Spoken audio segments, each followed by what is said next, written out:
My dear students, how are you all guys. I hope आप सभी super duper बढ़िया होंगे। तो यहाँ पर हम लोग कर रहे हैं जी वन शॉट पैंडास का। ये क्लास 12th आईपी के लिए बहुत ही फ़ायदेमंद क्लास रहने वाली है। 1.5 घंटे के आसपास का ये लेक्चर रहेगा और जिसमें हम लोग करने वाले हैं पूरे के पूरे हमारे डेटा फ्रेम को कंबाइन करके। ठीक है, so all the best and मुझे नीचे कमेंट सेक्शन के अंदर अपने विचार ज़रूर है जो बताना। डिटेल के अंदर चीज़ें ऑलरेडी चैनल पर हो चुकी हैं एंड डिटेल वाली चीज़ों के लिए आप बिल्कुल प्लेलिस्ट को फॉलो कर सकते हैं जिसमें मैंने डिटेल में सारी चीज़ें करा दी हैं। यहाँ पर हम लोग वन शॉट के अंदर सारी चीज़ें कवर अप करेंगे। ठीक है, तो चलिए फिर शुरू करते हैं। एंड यस, शुरू करने से पहले सब्सक्राइब कर दीजिए चैनल को, क्योंकि और बहुत सारी अच्छी अच्छी चीज़ें हैं जो आप लोगों के बोर्ड के एग्ज़ाम को ध्यान में रख करके चैनल के ऊपर बिल्कुल आ रही है। ठीक है, तो चलिए फिर शुरू करते हैं किस्सा और कहानी डेटा फ्रेम का। अब सबसे पहले जब आप पैंडास को ओपन करते हो तो आपके सामने आता है जी डेटा फ्रेम। हम अपने डेटा फ्रेम को किस किस तरीके से क्रिएट कर सकते हैं। तो बात आती है सबसे पहले खाली डेटा फ्रेम को क्रिएट करने की, तो जिसको हम एम्प्टी डेटा फ्रेम के नाम से जानेंगे। तो कुछ नहीं, आपने जब डेटा फ्रेम का फंक्शन बनाया है तो आपने क्या करना है, उसके अंदर कुछ भी नहीं भेजना है। ठीक है, अब जो भी आप इसके अंदर भेजोगे उसी के थ्रू आपका डेटा फ्रेम है वो बनेगा। अब ये खाली डेटा फ्रेम हो गया। अब आती है डिक्शनरी ऑफ लिस्ट की। बातों को ध्यान से सुनिएगा कि मैं क्या चीज़ कहने वाली हूँ। कि सबसे पहले आपको एक डिक्शनरी बनानी है। समझ में आई चीज़? आपने एक डिक्शनरी बना ली, उसमें आपने एक लिस्ट की मदद ले ली, यानी कि आपने नेम के अंदर नेम डाल दिए, क्लास नाम की की में क्लास डाल दी और सिटी में सिटी डाल दी। अब आप अपने डेटा फ्रेम को उस डिक्शनरी का यूज़ करते हुए आप क्या करोगे, उसके अंदर डेटा फ्रेम फंक्शन के अंदर आप पास कर दोगे। तो मतलब आपने क्या किया, एक डिक्शनरी बनाई, किसकी सहायता से, लिस्ट की सहायता से। तो डिक्शनरी ऑफ लिस्ट हो गया। ठीक है, उसके थ्रू आप अपने डेटा फ्रेम को, मतलब आपने डिक्शनरी ऑफ लिस्ट पहले बना लिया, उसको अब आपने इसमें पास कर दिया। That's it. अगर यहाँ पर थोड़ा सा आगे बढ़ते हो, डिक्शनरी ऑफ डिक्शनरी की बात करते, तो यानी कि डिक्शनरी के अंदर एक और डिक्शनरी आप डाल रहे हो। अगर पिछले वाले क्वेश्चन में जाएं और यहाँ पर बातों को ध्यान में रखें तो आपको एक चीज़ हमेशा याद रखनी है कि जब भी डिक्शनरी की बारी आएगी और उसकी कीज़ की बारी आएगी तो उसकी कीज़ जो होती हैं वो हमेशा आपके कॉलम्स हैं जो बनती हैं। ठीक है, और डिक्शनरी में हमेशा डेटा जो होता है वो आपका ऐसे वर्टिकली जाता है, हॉरिजॉन्टली आपका लिस्ट ऑफ लिस्ट में जा रहा होता है। आगे चलेंगे, डिक्शनरी ऑफ डिक्शनरी। यहाँ पर एक डिक्शनरी के अंदर दूसरी डिक्शनरी है, तो यानी कि दो दो कीज से वास्ता हो रहा है।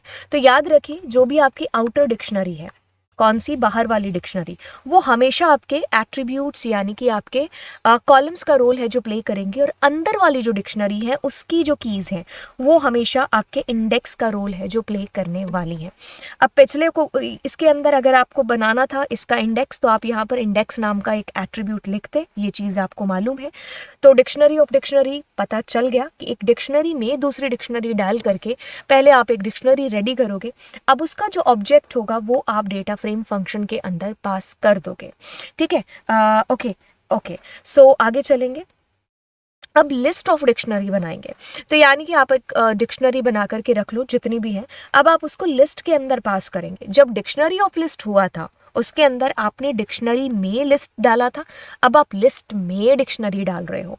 तो आपने क्या किया, पहली डिक्शनरी, दूसरी, तीसरी, या फिर आप इसी के अंदर भी डिक्लेयर कर सकते थे।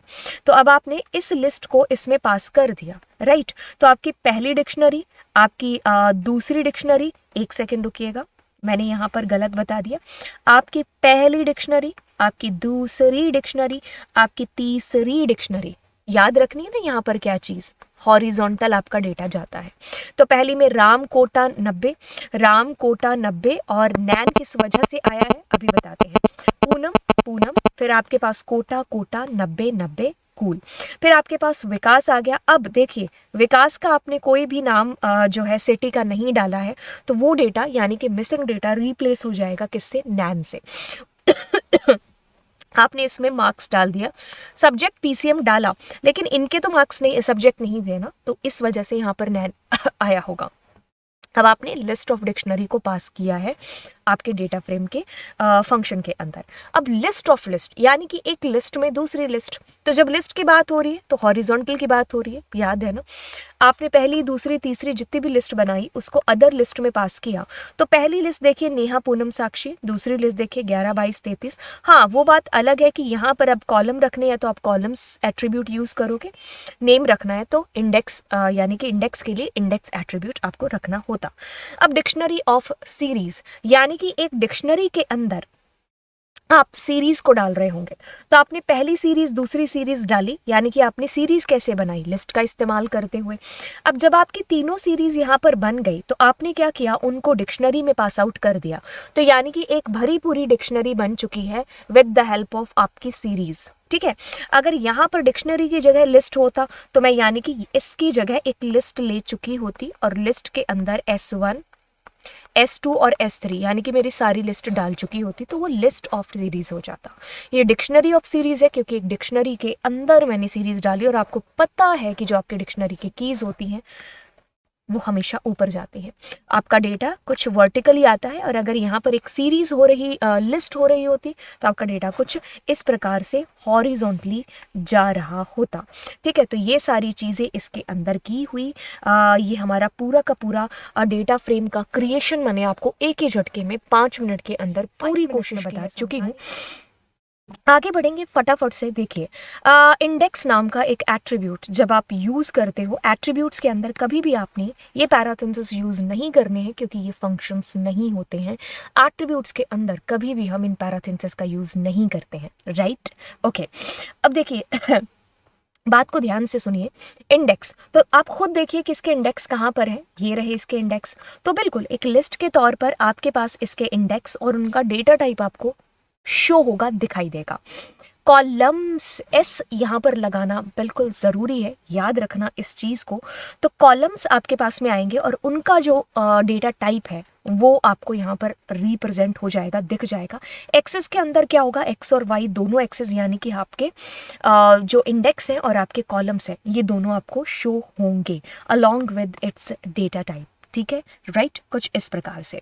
उसके बाद डी टाइप्स एस यहाँ पर लगाना ज़रूरी है क्योंकि सीरीज में डी टाइप और डी टाइप्स दोनों यूज़ हो जाते हैं, बट डेटा फ्रेम में डी टाइप्स नाम से एट्रीब्यूट होता है। तो उसमें क्या होता है कि हर एक इंडिविजुअल जो हमारा यहाँ पर जो एक कॉलम है, ठीक है, उसके अंदर क्या क्या डेटा टाइप की चीज़ें हैं, तो सब में ऑब्जेक्ट टाइप की है। ठीक है, ये हमारा यहाँ पर इससे आउटपुट है जो बेसिकली डिस्प्ले होगा। साइज से हमें क्या पता चलता है, तो ध्यान से सुनिए, इसमें कितनी रो कितनी है। अगर आप देखोगे तो 1 2 3 4, और इसमें कॉलम्स कितने हैं आपके पास में, तो आप कहोगे 1 2 3, तो आप क्या करोगे 4 × 3, तो यानी कि आपके पास इस प्रकार से total number of item display होती हैं, यानी कि इसका साइज है वो क्या है, 12 है। शेप की बात करेंगे तो शेप में हमेशा जो आंसर आएगा वो आपको एक ट्यूपल में ही आंसर है जो डिस्प्ले होगा। तो 4 मतलब ये रो है, ये मतलब ये आपके पास में कॉलम है, तो 4 रो 3 कॉलम। वैल्यूज़ आपको हमेशा डेटा फ्रेम में जो है आपको 2 डायमेंशनल एरे में डिस्प्ले होगी, और अगर ये सेम चीज़ आप करोगे सीरीज में तो 1D एरे के अंदर रिप्रेजेंट होगी। तो आपके पास देखिए पहले आ रहा है पूनम विकास, तो पहला एंटायर जो है आपके पास एक एरे के फॉर्म में, फिर दूसरा एरे, फिर तीसरा, तो इसको एक एरे ऑफ एरे के अंदर आपको रिप्रेजेंट हुआ है। ठीक है, तो एनडी एरे के अंदर आपका आंसर आएगा। एम्प्टी नाम का जो एट्रीब्यूट है वो आपको तब तक फॉल्स देता जाएगा जब तक इसमें कुछ भी एक वैल्यू है जो आपके पास में होगी। तो मतलब कहने का, अगर आपका पूरा का पूरा डेटा फ्रेम खाली है तो ही तो आपको क्या होगा, ट्रू यहाँ पर आंसर डिस्प्ले होगा, अदरवाइज आपको यहाँ पर जो है फॉल्स दिखता रहेगा। तो इसमें अगर एक भी वैल्यू होती है तो ये आपको क्या करेगा, फॉल्स आंसर करेगा। बट अगर entire data frame that is empty, तभी आपको ये ट्रू आंसर करके देगा। एंड डिम में हमेशा डेटा फ्रेम में 2 आंसर आएगा बिकॉज डेटा फ्रेम हमारा 2 डायमेंशनल है। टी फॉर ट्रांसपोज, इसमें क्या चीज़ डिस्प्ले होती है, ध्यान से सुनिए कि जो आप लोगों के कॉलम्स थे वो आपकी रो बन गई, और जो आपकी रो थी वो आपके कॉलम बन गए। तो बस यही एक इसका यूज़ है बेसिकली। ठीक है, अब जे जो एम्प्टी वाला था ना, इसको मैं आपको यहाँ पर रन करके बता देती हूँ।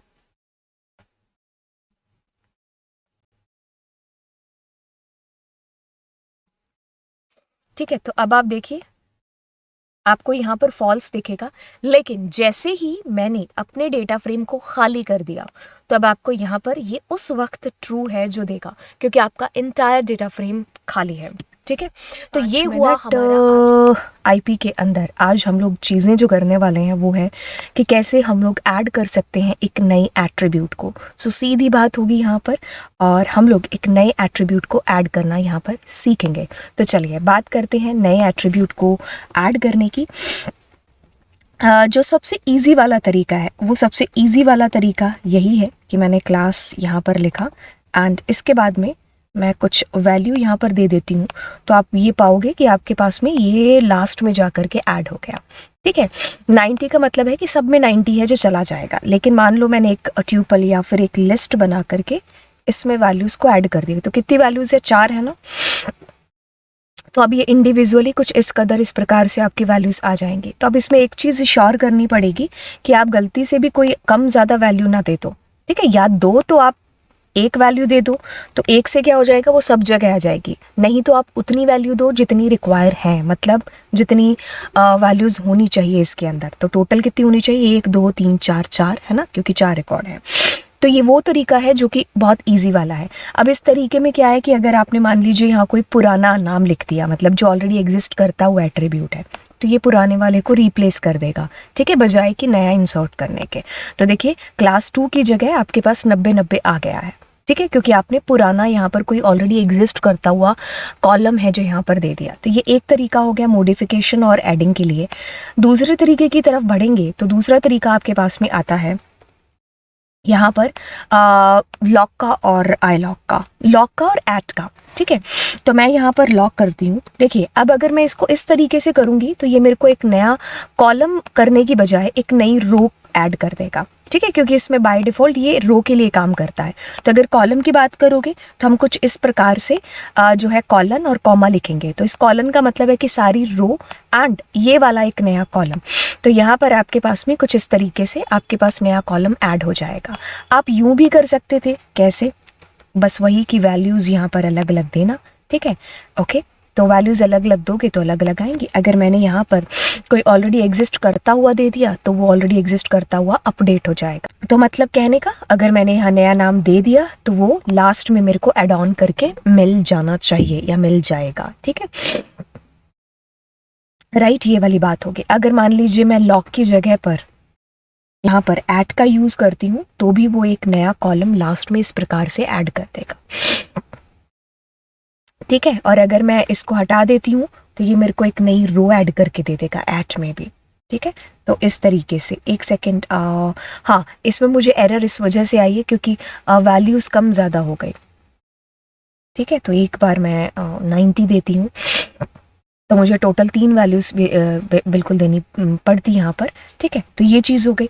अब अपने क्या करते हैं, अगली चीज़ की तरफ चलते हैं और यहाँ पर आएगा असाइन। ठीक है, असाइन में आप यहाँ पर नया कॉलम लिखेंगे। तो मैंने ये जैसे नया कॉलम 3 लिख दिया। ठीक है, और फिर मैं उस नए कॉलम के अंदर कुछ वैल्यू डाल रही हूँ। लेट्स सपोज मैंने 90 डाल दिया।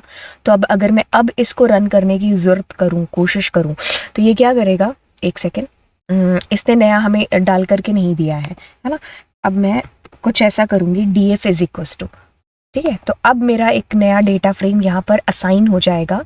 ठीक है, और मेरे को 90 वाला जो नया कॉलम है वो इस तरीके से दिखने लग जाएगा। अब वही चीज़ आएगी, अगर मुझे नई वैल्यूज़ डालनी होगी तो मैं इस तरीके से डाल सकती हूँ।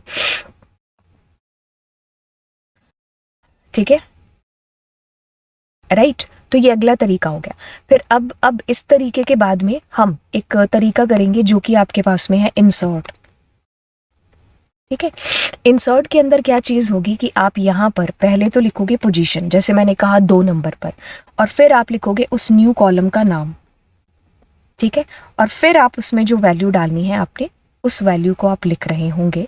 तो अब अगर मैं इसको रन करती हूँ तो अब ये मेरे को नया कॉलम कुछ इस प्रकार से दिखाएगा। क्योंकि ये कुछ रिटर्न नहीं करता ना, तो जैसे देखो 0 1 और 2 2 नंबर पर। ठीक है, अब इसमें दिक्कत ये है कि अगर आपने मान लीजिए ऑलरेडी एग्जिस्ट करता हुआ लिख दिया, ठीक है, तो फिर इसको दिक्कत आ जाएगी, तब ये कहेगा कि ये ऑलरेडी एग्जिस्ट करता है, तो आपको इसमें एरर दे देगा। तो आपको हमेशा इसमें नया ही कॉलम है जो देना पड़ेगा, और उस पर्टिकुलर आप जो है पोजीशन यहाँ पर दोगे जहाँ पर आपको नए कॉलम को इंसर्ट करना है। ठीक है, तो आप वैल्यूज़ अलग अलग इंडिविजुअल दोगे तो वो इंडिविजुअल वैल्यू आ जाएगी, एक सिंगल वैल्यू दोगे तो वो एक सिंगल वैल्यू आपकी आ जाएगी इसके अंदर। ठीक है, तो ये मैंने आपको कितने सारे तरीके बताए, आई थिंक हमने 5 या 6 तरीके यहाँ पर कर बताते हैं कि कैसे हम लोग रो को ऐड कर सकते हैं हमारे डेटा फ्रेम में। डिटेल में चीज़ें हो चुकी हैं, यहाँ पर 5 मिनट की बात हो रही है, तो 5 मिनट के अंदर हम लोग रो को जानेंगे। तो यहाँ पर हम क्या करते हैं, हमारा डेटा फ्रेम DF है, LOC का यूज़ करते हैं, और मैं यहाँ पर क्या करती हूँ, कुछ न्यू सा नाम लिखती हूँ एंड कुछ वैल्यू है जो इसमें ऐड ऑन कर देती हूँ। अब आप ये पाएंगे कि ये क्या कर रहा है, एक नई रो को ऐड करके मुझे लास्ट में दे रहा है। तो इस प्रकार से हमने पहली चीज़ देखी कि हमने नई रो को ऐड कैसे किया। अगर आपको अलग अलग इंडिविजुअल वैल्यूज़ डालनी है तो आप कुछ इस प्रकार से डाल रही होंगे, कुछ इस तरीके से, मतलब जितनी वैल्यूज़ हैं आप उतनी ही डालें, आगे कम ज़्यादा होगी तो फिर एरर आ जाएगी। या तो एक सिंगल वैल्यू डाल दो जो कि वो सबके ऊपर आ जाएगी, अदरवाइज आप क्या कर सकते हो, इंडिविजुअल वैल्यूज़ ऐसे लिस्ट या ट्यूपल में डालिए। ओके, अगर आपको कहीं कहीं ऐसा भी दिखाई देता है, एक सेकेंड, कहीं कहीं आपको ऐसा भी दिखाई देता है तो ये भी सुपर डुपर कूल है, इससे भी कोई फ़र्क नहीं पड़ता है, तो आपका आंसर जो आना है वही आएगा। आप यहाँ पर ऐट का यूज़ भी है जो बेसिकली कर सकते हो। ऐट भी हमारा यूज़ हो जाएगा जब हमें नई रो इस प्रकार से कुछ ऐड ऑन करनी होगी। ठीक है, अब इसमें बात ये भी आती है कि जैसे अगर मैंने यहाँ पर ही हटा दिया तो भी इससे भी कोई फ़र्क नहीं पड़ेगा, जैसा कि हम ऑलरेडी डिस्कस कर चुके हैं। ठीक है, मैं लॉक भी करूँगी तो भी कोई बात नहीं है। इसमें एक और ये भी बात जो आपको बतानी थी, वो ये वाली बतानी थी, पहले आउटपुट आने दो। तो अगर मैं मान लो यहाँ पर किसी पुराने का नाम लिख देती हूँ, जैसे कि मैंने मार्क्स लिखा है, तो ये क्या कर देगा, पुराने वाला रिकॉर्ड मेरा रिप्लेस कर देगा इससे। तो द आंसर की मेरा मार्क्स के अंदर वो न्यू डेटा है जो चला गया। ये वो तरीके हैं जो बहुत ही ईजी वाले तरीके हैं। अब यहाँ पर एक और तरीका जो आपकी बुक में भी गिवन नहीं है बट हम यहाँ पर कर देते हैं। जैसे कि मैं क्या करती हूँ, मैं यहीं से देख करके पहले कॉलम के अंदर, कॉलम क्या है ये वाला, तो इसमें मैंने मान लो ये दे दिया, फिर दूसरा कॉलम मेरे पास क्लास 2 कुछ वैल्यू दे दी, और तीसरा क्लास 3 और इसमें मैंने कुछ वैल्यू दे दी। अब इसमें मैं डेटा फ्रेम डॉट अपेंड का यूज़ करती हूँ और इस D को डाल देती हूँ। ठीक है, अब एक बार मैं इसको एक बार चला करके देखती हूँ। ओके, सो इसमें मुझे एक चीज़ करनी पड़ेगी जो इसने ही यहाँ पर दे दी, विच इज़ इग्नोर इंडेक्सेस। ठीक है, तो मैं यहाँ इग्नोर इंडेक्स लिख रही होंगी, और अब अगर मैं देख रही होंगी तो अब ये मुझे आंसर है जो यहाँ पर देखिए मेरा 45, 56 और ये ऐड करके दे दिया। इग्नोर इंडेक्स से मतलब ये हो जाएगा कि यहाँ पर पहले जो आपके पास इंडेक्स थे दैट वाज नेम और ये सारी चीज़ें थी, है ना, तो ये अब इस इंडेक्स का नाम क्या होगा, तो यहाँ नाम में थोड़ी सी दिक्कत परेशानी है जो हो जाएगी, तो दैट्स वाई हमें इग्नोर इंडेक्स ट्रू है जो यहाँ पर करना पड़ेगा। ठीक है, राइट, तो ये एक अलग से तरीका हो गया, ये जो मैंने आपको बता दिया। एंड जानने वाले हैं कि जो हमारा डेटा फ्रेम है उसके अंदर जो हमारे कॉलम्स हैं और जो हमारी रोज़ हैं, तो हम उनके नाम को कैसे चेंज कर सकते हैं। देखिए, सीधी सी बात है कि अगर आपको डायरेक्ट सारा का सारा जो आपका नामकरण है आपके इंडेक्सेस का वो आपको बदलना है, तो आपके पास में डायरेक्ट चीज़ आ जाती है कि जैसे मैंने A, B, C 3 ही है ना अपने पास, नहीं 4 है। ठीक है, तो अपनों ने ऐसे कर दिया डायरेक्ट। अगर आपको सारे के सारे चेंज करने हैं, वैसे ही अगर आपके पास में कॉलम है तो आपको सारे कॉलम चेंज करने हैं। तो एक सेकंड आने दो, कॉलम्स तो अपने पास 3 कॉलम है, तो आप डायरेक्ट सारे के सारे ऐसे चेंज कर सकते हो। लेकिन बात यहाँ पर नहीं आती है, बात यहाँ से शुरू होती है कि भाई अगर मुझे इंडिविजुअली किसी का नाम चेंज करना है तो हम यहाँ पर क्या कर सकते हैं। ठीक है, तो ये वाली बात अब देखिए क्या चीज़ है। तो मैं आपको एक फंक्शन बताती हूँ जिसका नाम है रीनेम। ठीक है, रीनेम फंक्शन के अंदर आप लेंगे एक डिक्शनरी, इस डिक्शनरी में आपको रखने हैं जी पुराने कॉलम के नाम। जैसे कि मुझे अगर कॉलम को चेंज करना है तो आई थिंक हमारे पास क्लास 1 था, यहाँ पर मैं न्यू नाम दूंगी, मतलब अलग अलग कॉलम्स के लिए, सारे भी कर सकते हो वैसे, इसके लिए इजी वो वाला पड़ेगा। Data frame dot column. तो अगर कॉलम करना है तो आप यहाँ पर कॉलम्स लेकर के आएंगे और आप इसको चेंज कर देंगे और आपका ये चेंज नहीं हुआ होगा। अरे ये लेट चल रहा है ना, मैं पहले बोल रही हूँ ये लेट। एक्चुअली में ये इसलिए हो रहा है क्योंकि आपको यहाँ पर इन प्लेस है जो आपको यहाँ पर ट्रू करना चाहिए था। ठीक है, तो आपने इन प्लेस ट्रू किया, तब जा करके इसने चेंज आपके एक्चुअल डेटा फ्रेम के अंदर किया है। तो अब आपके पास में न्यू आ रहा है। अगर मान लीजिए मुझे और किसी का भी चेंज करना है तो मैं यहाँ पर क्लास 2 एंड उसका कोई नया नाम लिख दूंगी। तो the answer which will be coming like how.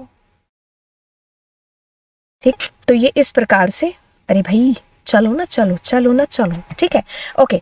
आपको अगर रो करनी थी तो आप रो कर सकते थे, लेकिन एक और चीज़ आपको यहाँ पर बता दूँ, ये बाय डिफ़ॉल्ट रो के लिए काम करता है।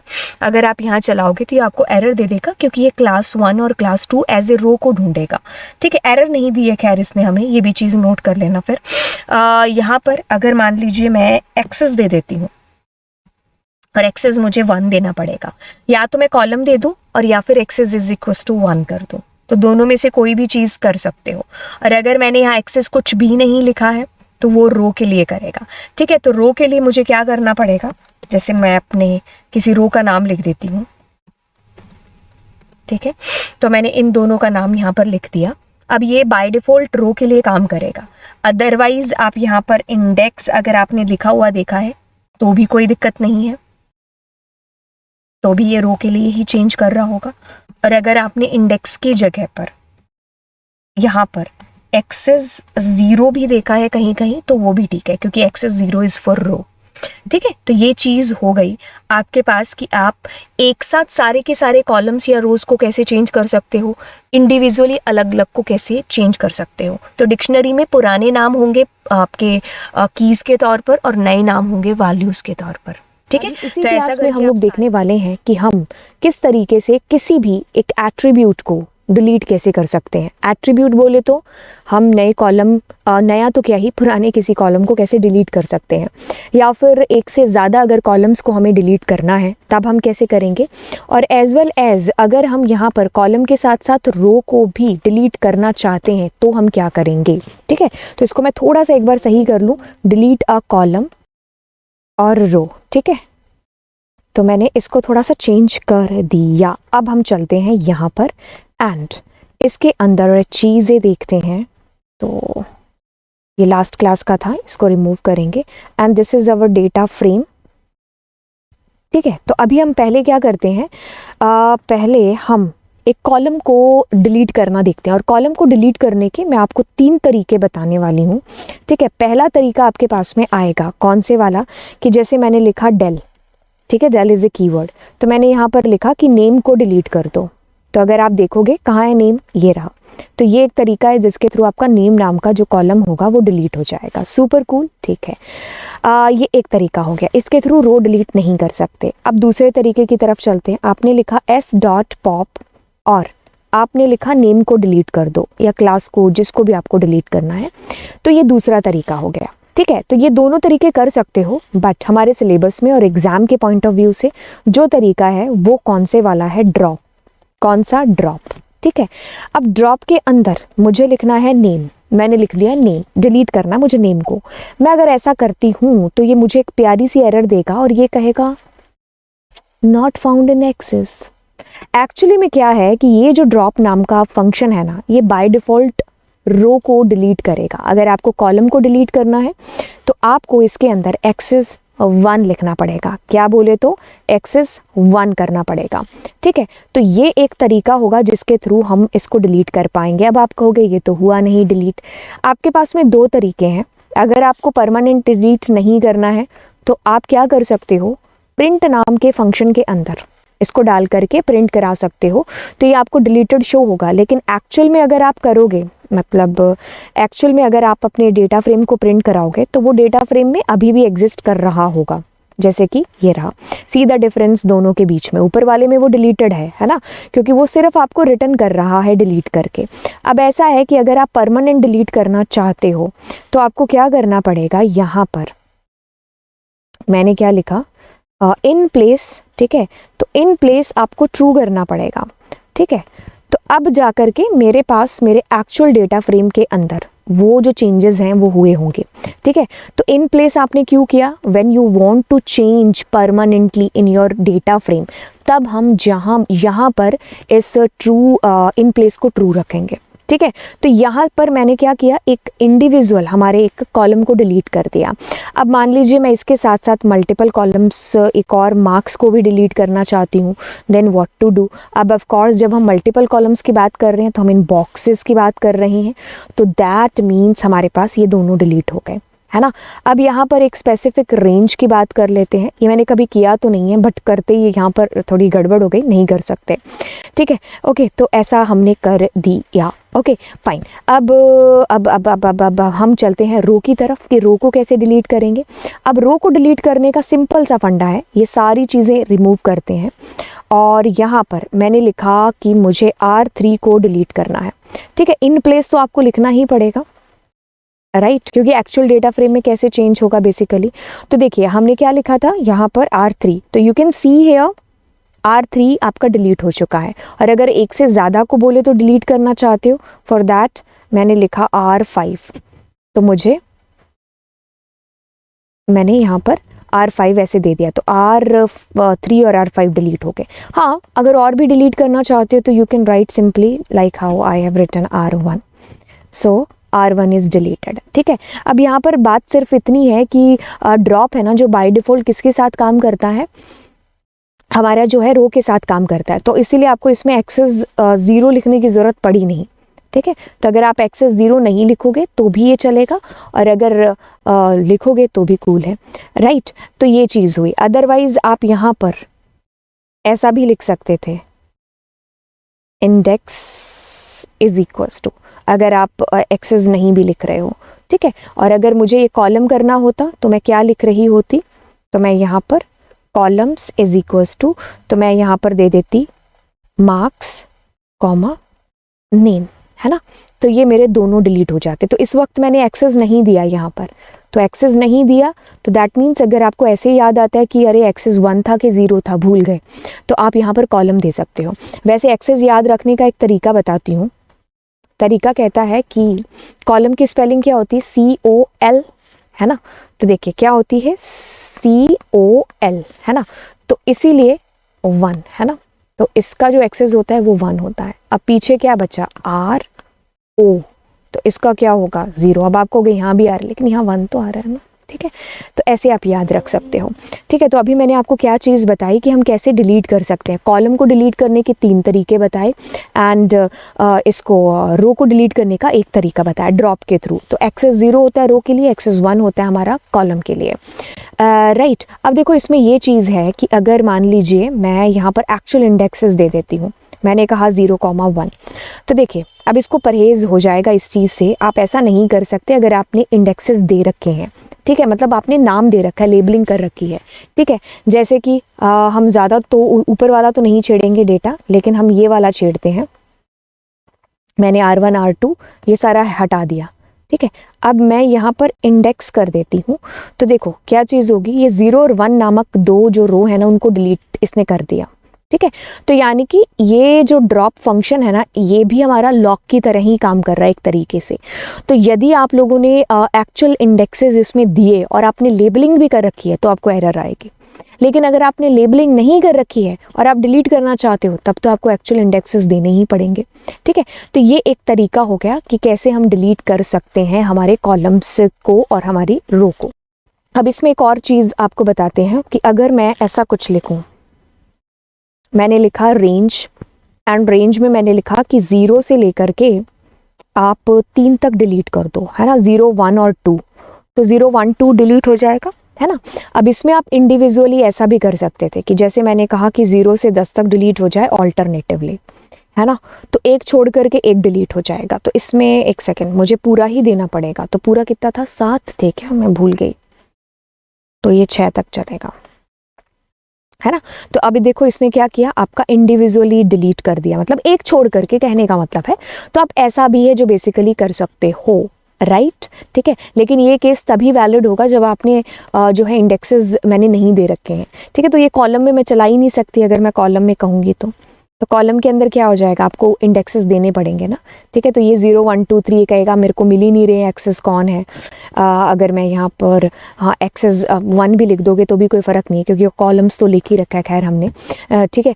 तो कहने का मतलब है कि जब आपने लेबलिंग कर रखी है तो आपको लेबल ही देना पड़ेगा, जब आपने लेबलिंग नहीं कर रखी है तो आप उनके एक्चुअल इंडेक्सेस से उनको डिलीट कर रहे होंगे, ठीक है। तो ये मैंने ड्रॉप फंक्शन के थ्रू आपको चीज़ें बताई कि आप कैसे करने वाले हैं।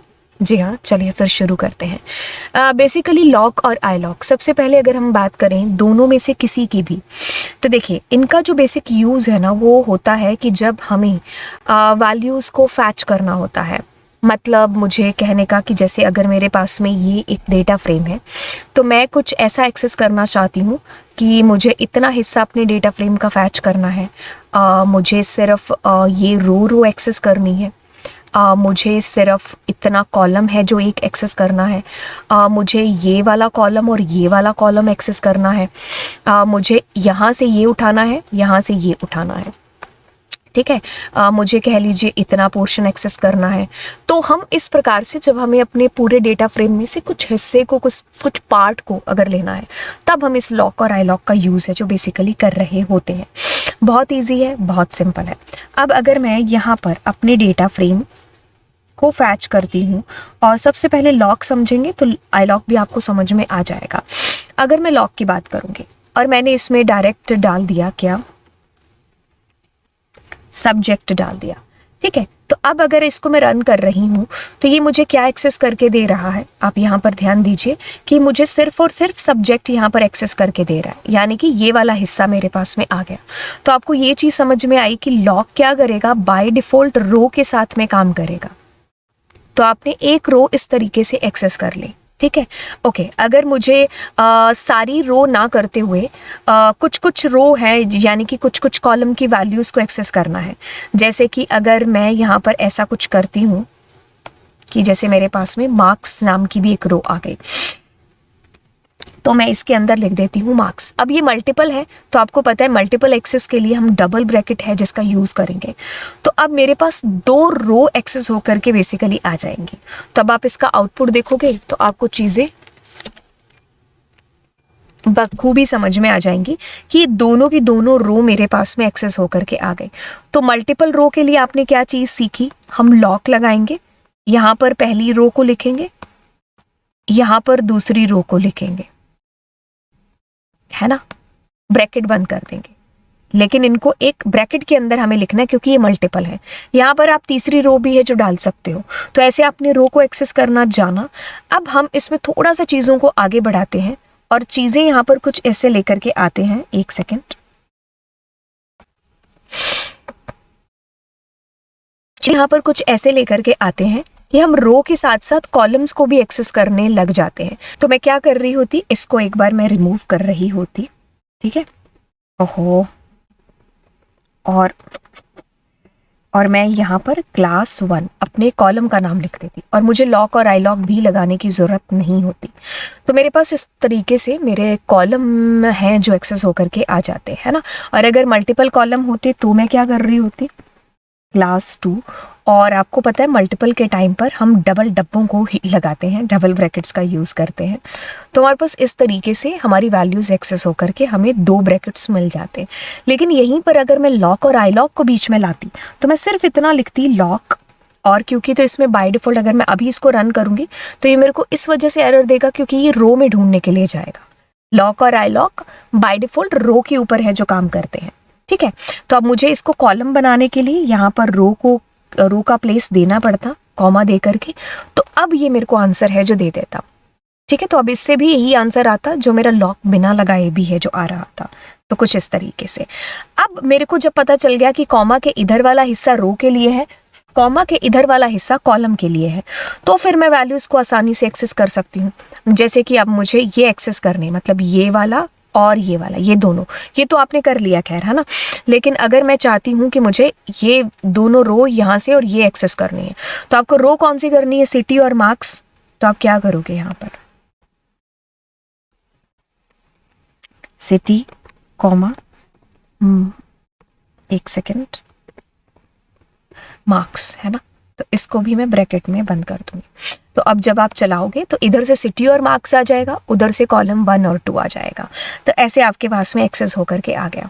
ठीक है, अब इसमें आप 2-4 एग्जाम्पल और देख सकते हो कि जैसे अगर मैं कुछ कहूँ कि मुझे इधर से ये दोनों चाहिए और इधर से ये दोनों चाहिए, तो आपको क्या करना है, मार्क्स और सब्जेक्ट लिखना था। ठीक है, ये छोटा डाल देते हैं, एंड क्या लिखना था, सब्जेक्ट, है ना। तो आपके पास में इस प्रकार से आ गया। ठीक है, अब हम इसमें रेंज को लेकर के आ जाते हैं। रेंज मतलब बोले तो मैं ऐसा कुछ करना चाह रही हूँ कि मेरे को ये वाला डेटा दिखाई दे, ठीक है, फिर मेरे को ये वाला दिखाई दे, और फिर ये वाला अगर होता तो। ठीक है, तो एक छोड़ करके एक। तो ऐसे में आप क्या कर सकते हो अगर आप कहोगे तो। वैसे तो आपके पास में 3 ही रिकॉर्ड है, तो आप तीनों कॉलम के मतलब दोनों के नाम दे देते तो बेटर रहता। बट हम इसमें कहने का मतलब है ऐसा भी है जो कर सकते हैं कि जैसे अगर मैं शुरू कहाँ से हूँ, नेम से लेकर के, है ना। तो मैंने कहा नेम से लेकर के तुम एंड तक चलो, और 2-2 के स्टेप्स दे करके। एंड वाले का नाम लिखना है लिखो, नहीं लिखना तो भी रहने दो, कोई बात नहीं, लेकिन हम लिख ही देते हैं। सब्जेक्ट तक चलो। ठीक है, अब मेरे पास में देखो क्या आ रहा है, आएगा, एक सेकेंड को, क्या आएगा, ये वाली एक एक रो आ जाएगी। कॉलम के लिए मैं या तो कॉलम इसी तरीके से दे दूं, कॉलम 1 और कॉलम 3, मतलब मल्टीपल कॉलम्स 1 और 3। यहां पर मैंने 3 डाल दिया, या तो मैं ऐसे दे दूं, कोई दिक्कत वाली बात नहीं है। ठीक है, तो मेरे पास में आंसर आ जाएगा, आंसर आने दो। ठीक है, तो मेरे पास राम और 90, विकास और 90 आ रहा है, राम और 90, विकास और 90। आप ऐसा भी कर सकते थे कि मैंने यहां पर कॉलन लगा दिया, ठीक है, और 2 दे दिया। ठीक है, तो आप ऐसा भी है जो कर सकते थे। ठीक है, सेम आंसर आपका अभी भी यहां पर आएगा, राइट। ठीक है, तो कहने का मतलब हमने सिर्फ यहां पर चीजें किस प्रकार से, किस कदर से की हैं। आप ये चीज ध्यान में रखो कि लॉक के अंदर मैं यहां पर स्टार्ट कहां से होना है, कॉलन, एंड कहां पर करना है। स्टेप की जरूरत पड़ रही है तो लिखो, नहीं तो कोई बात नहीं, कॉमा, कॉलम के साथ वाला हिस्सा आएगा, वो भी ऐसे ही चलेगा कि शुरू कहाँ से करेंगे, एंड कहाँ पर करना है, जाना कहाँ पर है। लॉक के केस में होगा कि आपको हमेशा ये लेबल देने पड़ेंगे। ठीक है, आई लॉक के केस में क्या चीज होगी कि अगर यही सेम चीज आई लॉक में करनी होती तो आप यहाँ पर 0 से लेकर के टिल एंड दे रहे होते। तो जैसे कि मैंने 3 लिख दिया और यहाँ पर अब मुझे आई लिखना पड़ेगा। ठीक है, और कॉलम के केस में मैं क्या लिख दूं, 0 से लेकर के आप चलिए कहाँ तक, 3 तक, है ना। तो एक एक छोड़ करके, है ना। तो मेरे पास इसी तरीके से आएगा रिजल्ट। ठीक है, ओके। अब इसमें एक चीज है, एक चीज वो ये वाली कि अगर मैंने मान लो यहाँ 2 कर दिया तो ये क्या करेगा, एक पहले तक चलेगा।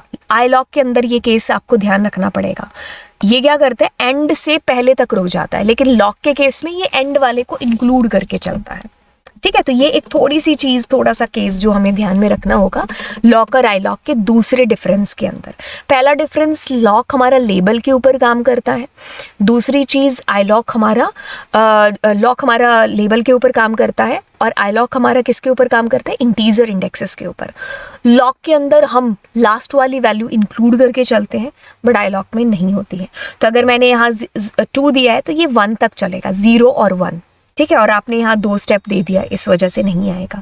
ठीक है, और मैं इसको कट कर देती हूँ। तो अभी मेरे पास 0 और 1 नंबर रो, 0 और 1 नंबर कॉलम, ये दोनों डिस्प्ले होकर के आ जाएंगे। ठीक है, तो ये इस कदर इस प्रकार से आपकी चीज़ें हैं जो होंगी।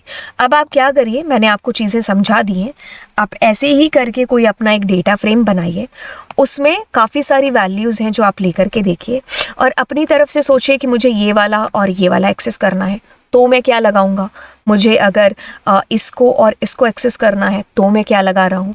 तो आप इस तरीके से अपनी वैल्यूज़ खुद कर से लेकर के देखो और इसको प्रैक्टिस करो।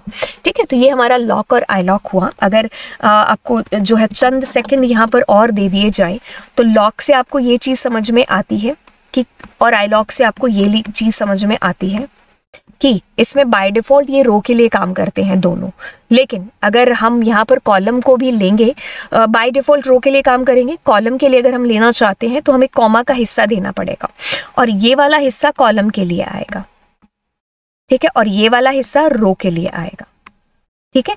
इसमें हम लेबल नहीं देते हैं, हम एक्चुअल इंडेक्स देते हैं, ये लेबल दे करके काम करेगा। इसमें अगर आपने एंड की जो वैल्यू दे रखी है वो आपकी इंक्लूड रहती है, इसमें वो एक्सक्लूड रहेगी एंड की वैल्यू।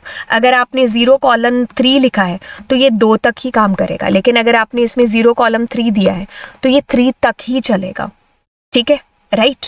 तो इसमें हम अपनी रो बता रहे होते हैं कि कौन सी रो एक्सेस करनी है। अगर मल्टीपल रो है तो ब्रैकेट्स दे रहे होंगे, मल्टीपल कॉलम्स के लिए डबल ब्रैकेट्स का यूज़ कर रहे होंगे, और अदरवाइज हम लोग स्लाइस के थ्रू तो दे ही रहे होते हैं अच्छे से, ठीक है। तो यहाँ पर एक आता है एट और आई एट, इन दोनों में बेसिकली क्या अंतर है, हाँ ये करेंगे और नेक्स्ट क्लास में मैं इन चारों में डिफरेंस आपको बता दूंगी।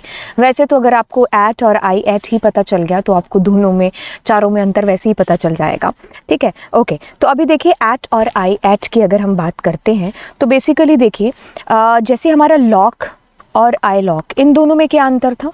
आप कहोगे ये हमारा आई फॉर इंडेक्स के साथ में काम करता था, जो एक्चुअल इंडेक्स थे इंटीजर उनके साथ में, और ये था जो लेबल के साथ में काम करता था, ठीक है, ठीक है। अब जो बेसिक दोनों में अंतर है वो यही है, इन दोनों में भी, मतलब एट के अंदर भी और आई एट के अंदर भी, ठीक है। ये आई फॉर इंटीजर यानी कि इंडेक्स के साथ में, इंटीजर वाले इंडेक्स के साथ काम करेगा, और ये लेबल के साथ में काम करेगा। जो इन दोनों में अंतर है वही अंतर इन दोनों में है, ठीक है।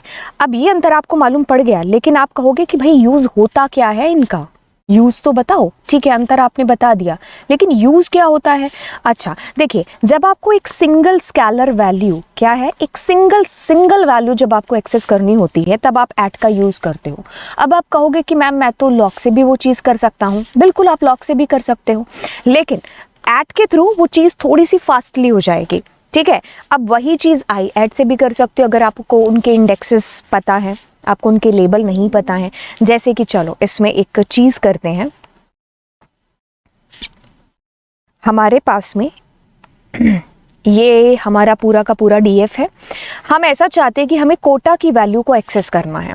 अब अगर आपको लॉक और आई लॉक पता है तो आप फटाफट से बता दोगे कि लॉक के अंदर आप R3 लिखोगे और कॉलम की साइड सिटी लिखोगे। मतलब अगर मुझे यही चीज़ लॉक से करनी होती तो मैं ऐसा कुछ करती, क्या S dot and lock, lock के अंदर लिखती मैं R3 और फिर मैं क्या करती, सिटी, ऐसा करती, तो मेरे को ये वैल्यू मेरी एक्सेस हो जाती कोटा। अब आप कहोगे आई लॉक के लिए मैं क्या करता, control C and control V। अगर मैं यहाँ आई लॉक करता तो आई लॉक से मैम मैं ये चीज़ करता कि उसका इंडेक्स नंबर लिख लेता। तो इंडेक्स देखो क्या है, 0 1 2, तो मैं लिखता यहाँ पर 2 और इसका इंडेक्स 0 1 2 और 3, ठीक है। तो मैम मैं ऐसा लिखता 3, तो मेरे को आंसर यहाँ पर डिस्प्ले हो जाता। हमने कहा बहुत ही बढ़िया। अब सेम चीज़ जब आपने फास्टली करानी है थोड़ा सा, ठीक है, तब हम लॉक की जगह एट का यूज़ कर देंगे और आई लॉक की जगह आई एट का यूज़ कर देंगे। तो ये दोनों सिंगल स्केलर वैल्यूज़ को एक्सेस करने के लिए यूज़ में आते हैं। तो यहाँ पर भी आपका आंसर कोटा है ना, ठीक है। तो मतलब एक पर्टिकुलर जो है पूरे डेटा फ्रेम के अंदर से वैल्यू, जैसे अगर आपको सार्थक यहाँ पर करना है तो सार्थक के लिए यू शुड नो फर्स्ट की, जैसे अगर मैं ऐड के थ्रू करूँगी तो मैं कहूँगी R6 है ना, और इधर से मैं क्या करूँगी, नेम है ना, और मैं इधर से क्या करूँगी, अगर इसका इंडेक्स देखें तो क्या है 0 1 2 3 4 5, तो हम इधर से दे रहे होंगे 5 और इधर से दे रहे होंगे 0, तो आपके पास में सार्थक डिस्प्ले होकर के आ जाएगा, है ना, ठीक है। तो मतलब कहने का कि एक तरफ मैं क्या कर रही हूँ, रो कॉमा के इधर वाली side is for row, comma के इधर वाली साइड इज़ फॉर कॉलम। तो एक इंडिविजुअल वैल्यू को आपने एक्सेस किया, ठीक है। अब आप कहोगे कि ठीक है ये चीज़ हमने लॉक के थ्रू भी कर ली और आपने कहा कि ठीक है ये फास्टली हो जाएगा इससे थोड़ा सा। अब ऐसी बात है कि क्या ये सारे काम हो सकते हैं जो लॉक और आई लॉक कर रहे थे, वो सारे काम क्या ऐड से कर सकते हो। देखिए ऐड से जब आपने एक्सेस करना है तो आप एक सिंगल वैल्यू ही एक्सेस कर सकते हो।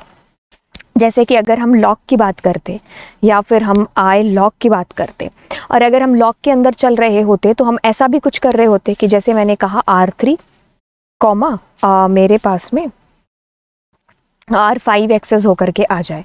तो मैं ऐसा कुछ करूँगी, इसमें से डबल स्लैश है ना, तो इधर से अगर मुझे करना है तो मैं कहूँगी 5 और कॉमा 6 नंबर इंडेक्स डिस्प्ले हो जाए।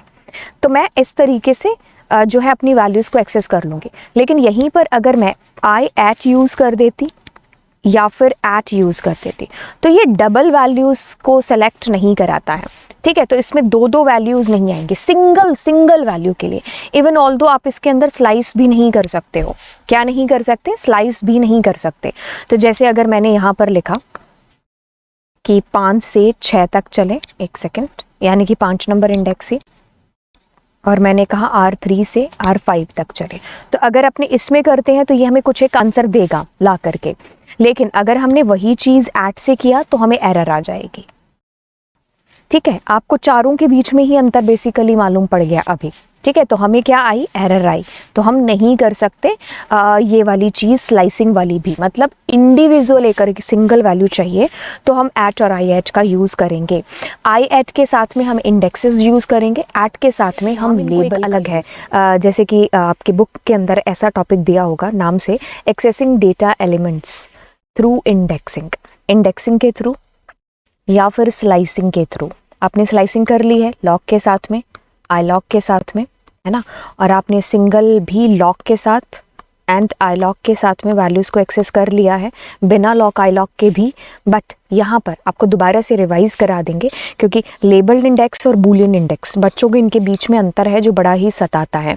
यहाँ पर आपको जब चीज़ें करेंगे तो आपको लगेगा कि हाँ ये चीज़ें पहले ही हो रखी हैं, बस इसको लेबल्ड इंडेक्स बोल दिया जाता है, इसको बूलियन इंडेक्सिंग बोल दिया जाता है, ठीक है। तो चलिए शुरुआत करते हैं सबसे पहले इंडेक्सिंग के साथ में। अब देखिए इंडेक्सिंग हमारी जो होती है लेबल्ड, जो अभी तक आप लोग कर चुके हैं, अभी तक कर चुके हैं का मतलब है जैसे कि अगर हमें एक्सेस करना है यहाँ से कोई एक इंडिविजुअल वैल्यू, ठीक है। Let's suppose I want to access Ram access करना चाहती हूँ, तो अब आप फटाफट से बोलोगे कि राम को एक्सेस करने के लिए आप क्या कर सकते हो। यहाँ पर कॉलम का नाम लिखोगे नेम, और यहाँ पर उस रो का नाम लिखोगे, ठीक है। तो ऐसे करके मतलब हमने क्या कर दिया, लेबल दे दिया ना, यहाँ पर राम एक्सेस हो गया। तो लेबल्ड इंडेक्सिंग से मतलब क्या है, आपने यहाँ लेबल नाम दिया है, मतलब जो भी आपके इंडेक्स का लेबल है वो आपने यहाँ पर दे रखा है, ठीक है। Okay fine. अगर मुझे यही चीज़ इस तरीके से मैं करना चाहूँ, मैंने दिया नेम, ठीक है, and yes through this way also we will be accessing the same thing, ठीक है। ओके अब आप कहोगे लॉक और आई लॉक के थ्रू भी हमने ये चीज़ करी थी। यस अगर आप .loc लिखते हो और अगर आपको सेम चीज़ एक्सेस करनी है, सेम वैल्यू, तो what we gonna do there R1 and क्या था नेम, ठीक है।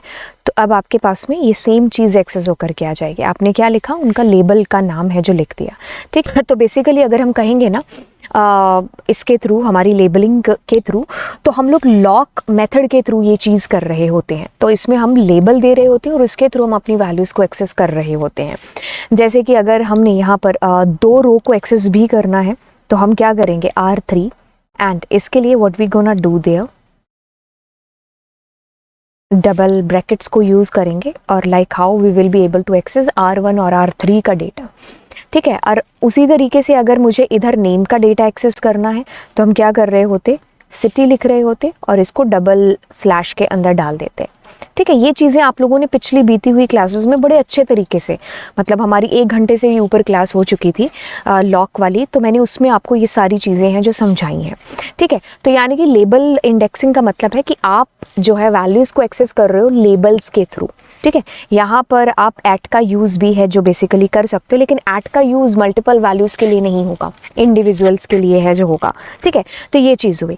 अब जब हम दूसरे चीज़ करते हैं जो कि हमारी कौन सी है, बूलियन इंडेक्सिंग, ठीक है।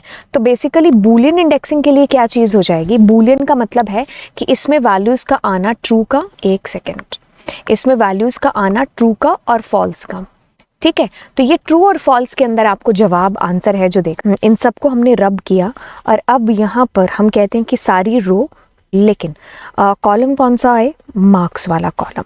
तो देखिए मुझे मार्क्स वाला कॉलम एक तरीके से यहाँ पर डिस्प्ले हो गया, मार्क्स वाला, है ना। तो अब बूलियन इंडेक्सिंग में क्या होगा कि मैं कहूँगी कि जिसके भी नंबर है ना जो वो 25 से ज़्यादा वाले हैं तो वो लोग जो है उनका डेटा है ना जो वो आ जाए मेरे को यहाँ पर। तो देखिए आपको आंसर जो डिस्प्ले हो रहा है वो बूलियन के अंदर हो रहा है, जिसके भी 25 से ज़्यादा हैं वो सारे ट्रू होंगे, other than that everything will be false. तो बेटर अंडरस्टैंडिंग के लिए हम यहाँ 20 करते हैं, ठीक है। तो अब 20 से ऊपर वाले ट्रू होंगे, बाकी सब फॉल्स होंगे, ठीक है। तो आपके पास में देखिए R1, R4 एंड R7 के अलावा सारे के सारे जो है ट्रू के अंदर हैं। तो ऑब्वियसली इनके अंदर जो वैल्यू होगी वो 20 से कम होगी, इसलिए उनके अंदर फॉल्स और ट्रू आ रहा है अकॉर्डिंगली, ठीक है। तो अगर 20 से ज़्यादा वाले हुए तो वो ट्रू आएंगे, नहीं तो फॉल्स आएंगे। तो दैट्स कॉल्ड आपका बूलियन इंडेक्सिंग। अगर मान लीजिए मैं ऐसा कुछ कहती हूँ, मैं कहती हूँ नेम, और मैं यहाँ पर इक्वल्स टू राम नाम था ना हमारे पास में, तो मुझे जिसका नाम राम होगा वहाँ पर ट्रू आ जाएगा, और जिसका नहीं होगा उस सारी जगह पर फॉल्स आ जाएगा, ठीक है। सो लाइक हाउ हमें ये बूलियन के अंदर इसने आंसर है जो दिया, ठीक है। लेट्स सपोज कि अपने दिल्ली वालों का डेटा है जो एक्सेस करना चाहते हैं, तो what we need to do, we just need to write there city and we will be putting there Delhi, and like how we will access there Delhi, ठीक है। तो दिल्ली वाला जो डेटा है वो ट्रू आया, बाकी सब आपको फॉल्स आ रहे हैं, ठीक है। तो ये बूलियन हो गया, यानी कि आपको जो आंसर आपका फिल्टर होकर के नहीं आ रहा है, आपको जो डेटा डिस्प्ले हो रहा है तो जो इस कंडीशन से मैच कर रहा है वो ट्रू होगा, जो नहीं है वो फॉल्स होगा। तो ये बूलियन इंडेक्सिंग हो गई आपके पास में। और अगर हम लेबल इंडेक्सिंग की बात कर रहे होते तो ये कंडीशन इसके अंदर नहीं आ रही होती, ठीक है। तो ये लेबल के थ्रू हम जस्ट डेटा को एक्सेस कर रहे होते।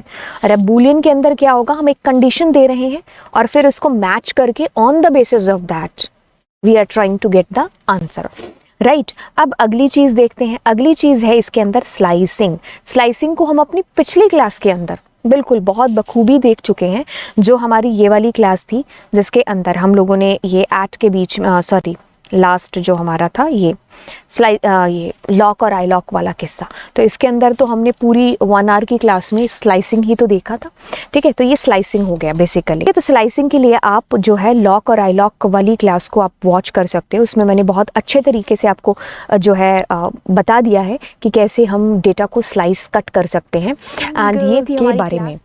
तो फिल्टर, अरे इंस्टा वाला नहीं, ये वाला, ओके। तो हम यहाँ पर फिल्टर करने वाले हैं, एंड फिल्टर डेटा फ्रेम के अंदर से क्या करने वाले हैं, ऑफ कोर्स डेटा के साथ ही तो काम करना है, डेटा को ही तो फिल्टर करेंगे और शक्लें थोड़ी ना फिल्टर करेंगे। तो चलिए फिल्टर कैसे होता है डेटा फ्रेम के अंदर, तो उसको हम लोग एक बार देख लेते हैं। अब देखिए कुछ नहीं है, जो चीज़ें अभी तक आपने की है ना, लास्ट क्लास में तुमने क्या किया था, बूलियन इंडेक्सिंग किया था ना, बस बूलियन इंडेक्सिंग किया था, तो वैसे ही हमारा होगा यहाँ पर क्या, फ़िल्टर। तो देखो अब मुझे ऐसा करना है कि मुझे उनके रिकॉर्ड चाहिए जो दिल्ली से आए हैं। देखो बेसिकली क्या है कि तुम्हारे पास ये एक डेटा फ्रेम है, मैंने कहा ठीक है। अब हमारी लास्ट क्लास हुई थी जिसमें बूलियन इंडेक्सिंग हुआ था, तो मैंने कहा था कि हमें उस डेटा को लेकर के आना है या फिर उस डेटा को फैच कराना है बेसिकली, जिसमें दिल्ली का रिकॉर्ड है, तो दिल्ली वाले आ रहे हैं। तो आपने कुछ नहीं, आपने पहले दिल्ली का जो कॉलम था उसको एक्सेस किया और फिर आपने == करके दिल्ली लगा दिया। तो अब आप कहोगे कि ये बूलियन इंडेक्सिंग हो गई, मैं कहूँगी बखूबी ये बूलियन इंडेक्सिंग हो गई, क्योंकि जो दिल्ली वाले हैं वो आपको यहाँ पर ट्रू के अंदर डिस्प्ले हो गए, मतलब ट्रू आ गया और बाकियों में फॉल्स आ गया। अब यहीं से बात होती है कि हम क्या करते हैं, हम इस पूरे के पूरे को एक ब्रैकेट में क्लोज करते हैं और यहाँ पर अपने डेटा फ्रेम का नाम लिखते हैं।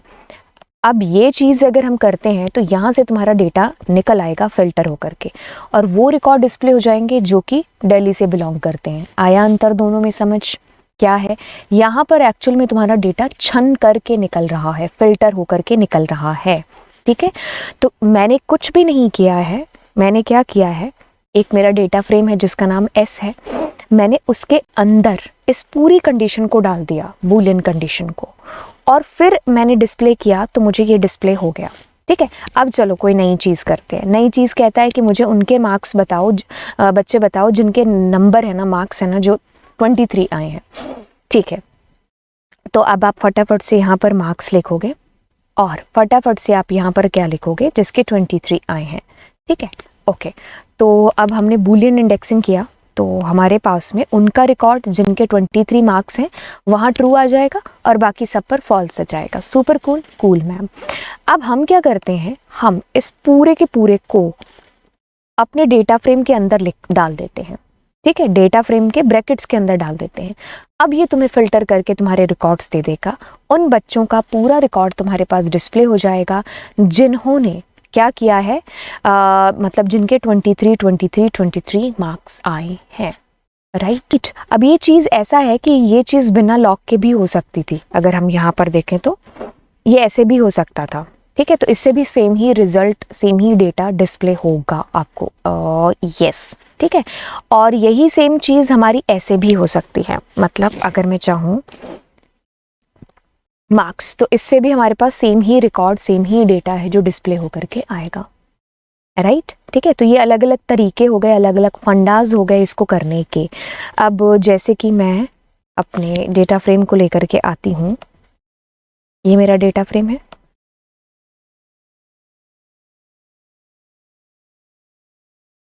हम ऐसा चाहते हैं कि हमें पूरे रिकॉर्ड के अंदर से उन बच्चों का ही डेटा दिखाई दे जिनके 20 से ज़्यादा मार्क्स हैं। ठीक है, तो ये हो गया फिल्टर यहाँ पर। ठीक है, क्या हो गया, फिल्टर, कि मुझे वही डेटा डिस्प्ले कराना है। तो देखो, अगर मैं ऐसा करती हूँ, मैंने कहा कि मेरा डेटा फ्रेम है, ठीक है, और मैंने कहा कि उसके जो मार्क्स हैं, ठीक है, वो ग्रेटर देन 20 हैं। तो ऐसा करने से हमें बूलियन में आंसर आएगा DF। ऐसा करने से भी हमें बूलियन में आंसर आएगा, है ना। और लॉक और आई लॉक के थ्रू तो हम कर ही सकते हैं। तो डेटा फ्रेम, और एक सेकेंड रुकिए, .LOC और सारी की सारी रो और मार्क्स नाम का कॉलम और 20 से ज़्यादा, आई लॉक के थ्रू भी अब कर सकते हो। तो इससे जो डेटा डिस्प्ले होकर के आ रहा है वो ट्रू और फॉल्स में आ रहा है, यानी कि बूलियन इंडेक्सिंग हो रही है ना, जिसको हम लोग बीती क्लास में कर भी चुके हैं। अब हमने कुछ भी नहीं किया है, हमने बूलियन इंडेक्सिंग के अंदर ही हमारी फिल्टरिंग आपको समझा दी। तो फिल्टरिंग में एक तरीके से क्या होगा, मैं अगर इसका पेन चेंज करती हूँ तो हम क्या कर रहे हैं, इस पूरे को अपने डेटा फ्रेम के अंदर डाल रहे हैं, इस पूरे को अपने डेटा फ्रेम में डाल रहे हैं, इस पूरे को अपने डेटा फ्रेम में डाल रहे हैं। यहाँ पर थोड़ा सा चेंज करना था, ग्रेटर देन 20 लिखना था, ग्रेटर देन भूल गए, तो डेटा फ्रेम। इससे क्या हो जाएगा, डेटा फिल्टर हो जाएगा। मतलब इसमें ट्रू फॉल्स में आंसर नहीं आएगा, इसमें अब किस में आएगा, वही डेटा डिस्प्ले होकर के आएगा आपके पास में। ठीक है, तो मतलब ये भी तरीका है, मतलब तीनों से सेम ही आंसर डिस्प्ले होगा आपको। ठीक है, तो यदि आप लोगों को एक सिंगल एक कॉलम एक्सेस करना आता है तो बस हमने कंडीशन लगा दी उसके साथ में। मैंने कहा जो दिल्ली के बराबर है, जिनका रोल नंबर 4 है, जिनके मार्क्स 20 हैं, जिनके 50 है, व्हाटएवर जैसा भी आपको चाहिए। अब देखो, इसमें यही नहीं, एक और चीज़ है जो आ जाती है। अब आप ऐसा कुछ चाहते हो करना, अब आप ऐसा कुछ चाहते हो करना कि हमें ये वाला रिकॉर्ड, ये वाला और मान लो ये वाला डिस्प्ले हो रिकॉर्ड। ठीक है, तो हम क्या करेंगे, हम करेंगे कि मान लो ये हमारा डेटा फ्रेम है जिसका नाम शायद हमने S रखा हुआ है, तो हम कहेंगे S.LOC। ठीक है, तो पहले वाले को डिस्प्ले कराना है तो आपने कहा ट्रू, दूसरे वाले को डिस्प्ले कराना है आपने कहा फॉल्स, तीसरे वाले को और नेक्स्ट वाले को कराना है ट्रू एंड ट्रू, फिर फॉल्स, ठीक है, फिर ट्रू, है ना, फिर आपके पास में फॉल्स। तो ऐसे करके क्या होगा, आपके पास वही डेटा डिस्प्ले होगा। तो ये भी हमारा एक फिल्टरिंग का एग्जाम्पल है। तो यदि हम ऐसा करेंगे, मैंने क्या लिखा S.LOC, तो मैंने यहाँ पर लिखा true false, true true false, true false. मेरे को एक बार काउंट करने दो, 1 2 3 4 5 6 7। ठीक है, हाँ, लेकिन मैं इसमें एक और चीज़ याद रखूँगी जब भी कराऊंगी कि मैं डबल ब्रैकेट्स का ज़रूर यूज़ कर दूँ, अन्यथा हमारे पास एरर आ जाएगी। तो देखिए, हमारे पास R1 R3 R4 and R6 का डेटा डिस्प्ले हो गया। ठीक है, राइट। अब अगर मान लीजिए आप चाहते हो कॉलम्स भी यूं ही इसी प्रकार से डिस्प्ले कराना, तो हम यहाँ पर डिस्प्ले कराना, तो जैसे मैंने कहा ट्रू, मतलब कॉलम्स भी अगर मैं चाहती हूँ तो ट्रू, फॉल्स, मान लो ट्रू, ट्रू, 4 थे ना कॉलम हमारे, कोई बात नहीं, एरर आ जाएगी नहीं तो बीच वाला एक है ना जो हमारे पास में कौन सा, क्लास, उसको छोड़ करके देखो बाकी सारे डिस्प्ले हो गए। अगर मान लीजिए मैं इसको भी फॉल्स कर देती हूँ तो मेरे को नेम भी फॉल्स होकर के ही मिलेगा। ठीक है, आई बात समझ में कि क्या हुआ हमारे पास में इसके अंदर। तो कहने का मतलब सिर्फ इतना सा कि मैं इसको कॉपी करती हूँ एंड मैं इसको पेस्ट करती हूँ।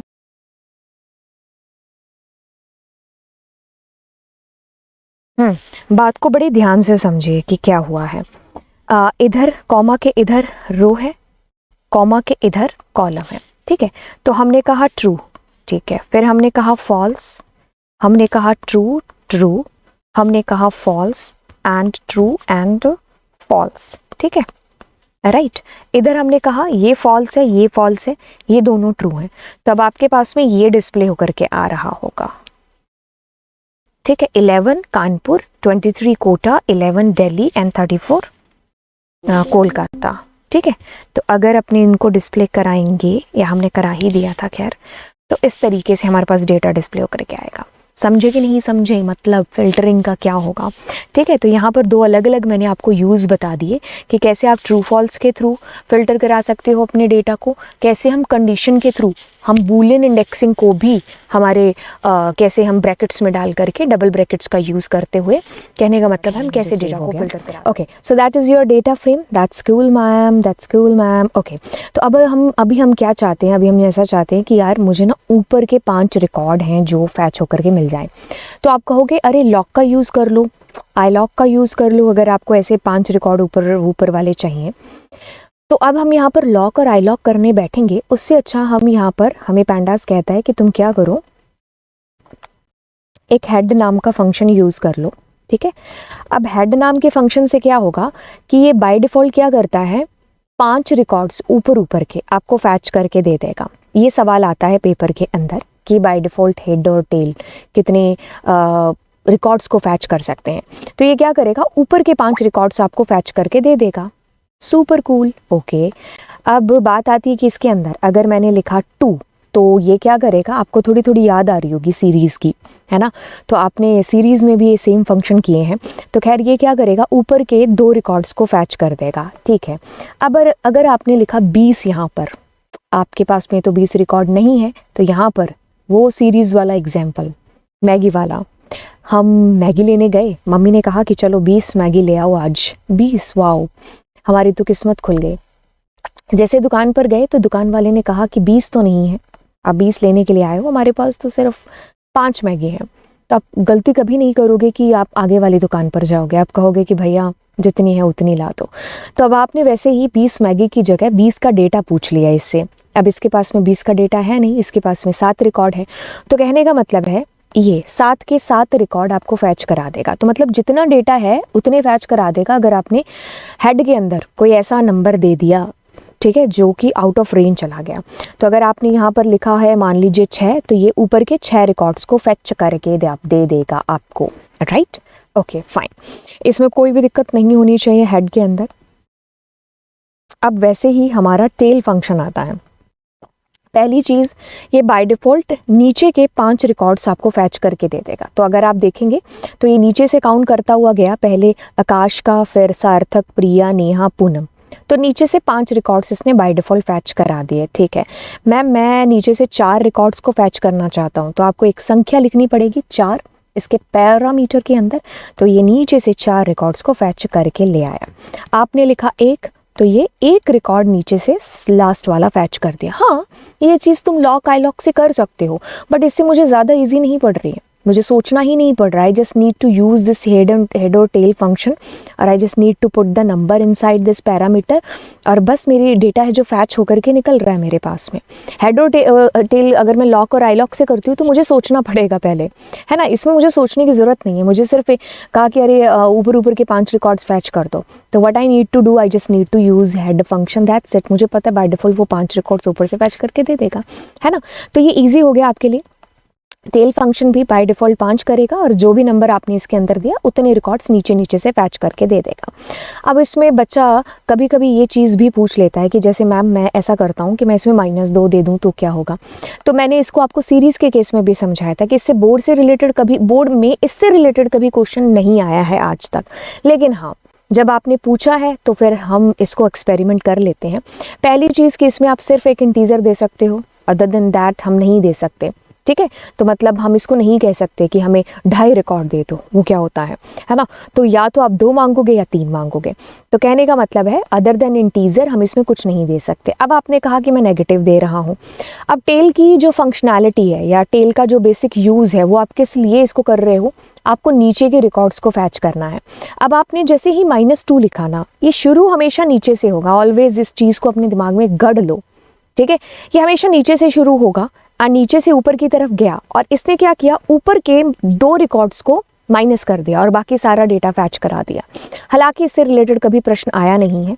अब जैसे ही मैं -3 करती हूँ तो ये क्या करेगा, नीचे से शुरू होगा और ऊपर के 3 रिकॉर्ड्स को माइनस करके आपको सारा रिकॉर्ड्स इसने फैच करके दे दिया। अब मैं क्या करती हूँ, इसके अंदर आपको नीचे से ऐसे दिखाती हूँ। इसमें मेरे +3 जा रहा है, इसमें मेरे पास -3 जा रहा है। ऊपर वाले में क्या करेगा, वो नीचे से शुरू होगा, ऊपर जाता जाता जाता जाता जाता क्या करेगा, ऊपर के 3 रिकॉर्ड्स को माइनस कर देगा और यहाँ पर क्या हो रहा है, नीचे से 3 रिकॉर्ड्स को फैच करके दे देगा। तो जैसा कि आपके पास में दोनों में अंतर देखें तो ये गया गया गया गया गया, ऊपर 3 रिकॉर्ड बचे हैं उनको छोड़ करके बाकी सारा रिकॉर्ड।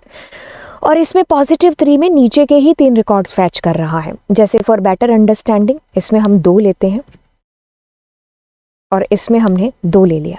अब इसके अनुसार क्या आएगा, 8 नंबर लाइन के अनुसार नीचे के 2 रिकॉर्ड्स और इसके अंदर ऊपर के 2 रिकॉर्ड्स छोड़ करके बाकी नीचे का सारा डेटा फैच हो जाएगा, ठीक है। तो ये इस कदर इस प्रकार से दोनों के बीच में अंतर आया अगर आपने नेगेटिव दिया। अब आप कहते हो कि मैम मैं हेड दे करके देखूं, तो हेड की फंक्शनैलिटी क्या है, अपने आप से पूछो। हेड की फंक्शनैलिटी कहती है कि तुम ऊपर के रिकॉर्ड्स को फैच करके दे दोगे। तो अब ऊपर वाला क्या कहता है, थोड़ा सा अपने आप से इसको आइडिया गेस करने की कोशिश करो। ये ऊपर वाला कहता है कि मुझे ऊपर से सारे रिकॉर्ड चाहिए नीचे तक, लेकिन नीचे के ये 2 रिकॉर्ड्स को माइनस करेगा, ठीक है, उनको छोड़ करके बाकी सारा डेटा फैच करा देगा। अब हेड अगर मैंने पॉजिटिव दिया है तो इसका मतलब तो वही है क्या कि ऊपर के 2 रिकॉर्ड फैच करेगा, ठीक है। तो दोनों को हम इसको रन करके देखते हैं। तो यहाँ पर मेरे पास ऊपर के 2 रिकॉर्ड आए और यहाँ पर सारे रिकॉर्ड्स आए, बस जो 2 बच गए ना लास्ट में रिकॉर्ड, उनको छोड़ दिया इसने, ठीक है। हालांकि नेगेटिव से आपको कभी भी कोई केस आया नहीं है, लेकिन जब बच्चों के दिमाग में ये चीज़ आ सकती है कि मैम नेगेटिव करके बता दो, है ना, तो आया तो नहीं है, अगर आ जाए तो हमें ये चीज़ पता होनी चाहिए, राइट। तो ये वाला किस्सा, ये वाली कहानी हुई। अब आप इसको खुद से एक्सपेरिमेंट इसका करके देखो, बाकी कुछ भी नहीं है। हेड और टेल फंक्शन में बाय डिफ़ॉल्ट जो डेटा फैच होता है वो होता है जी 5 रिकॉर्ड, ठीक है। और उसके बाद में आप जितने भी नंबर देंगे ये उतना डेटा आपको फैच करके दे देगा। अगर आपने कोई एक ऐसा नंबर दे दिया कि उतने नंबर ऑफ रिकॉर्ड्स आपके पास नहीं है तो जितना है उतना फैच होगा। नेगेटिव का स्पेशल केस मैंने आपको बता दिया और इंटीजर के अलावा आप इसमें कुछ दे सकते हैं। अब देखो नाम से ही आपको चीज़ें जो समझ में आ जाएंगी। ना का मतलब है यहाँ पर ये नल से रिलेटेड चीज़ें कर रहे हैं। क्या कर रहे हैं, नल से रिलेटेड।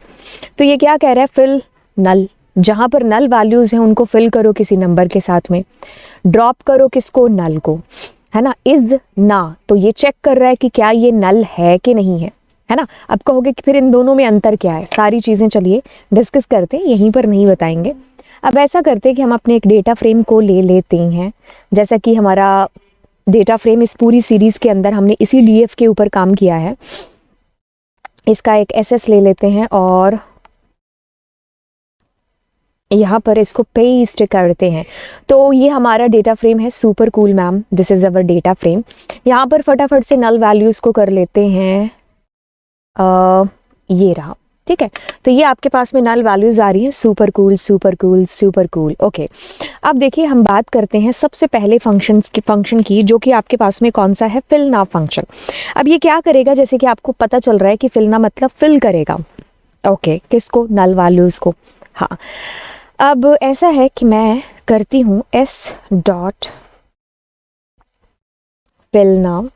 अब मैंने इसके अंदर दे दिया 90, व्हाट आई हैव गिवन 90।